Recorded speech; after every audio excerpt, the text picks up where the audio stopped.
Hello my friends. After enduring 12 years of military conflict in Syria, the country's infrastructure, buildings and cities have suffered near complete destruction. The Syrian regime imposes control over many areas. A humanitarian crisis has unfolded as both Russia and China have launched a war against Syrian civilians in areas outside the regime's control. However, this war is not fought on the ground, but rather through a council that includes members from European countries.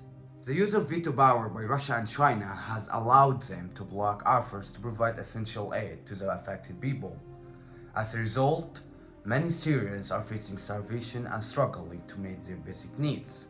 The tragic reality is that humanitarian aid, which should be apolitical and solely aimed at those suffering from the consequences of war, has become a bargaining chip. Its delivery is subject to votes and meetings, prolonging the suffering of civilians.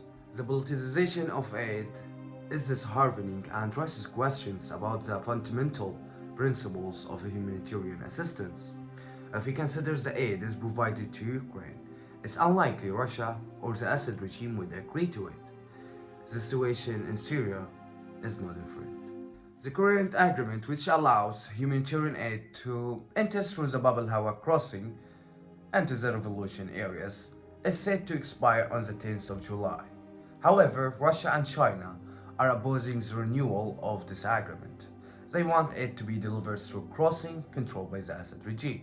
This is concerning because Assad regime has a history of mishandling aid and diverting it for personal gain and sell it in the black market. The recent earthquake in Syria and Turkey exposed this issue, with reports of aid being sold instead of reaching civilians in need. However, it's anticipated that, as in the past, the proposal will be rejected. Therefore, it's crucial that a more determined and persistent approach is taken and strive to extend aid for as long as possible. The international community must condemn the actions of Russia and China, urging them to prioritize the well-being of Syrian civilians over political interests. We must demonstrate unwavering support and assure them that we will be there to help, regardless of the challenges they face. Najem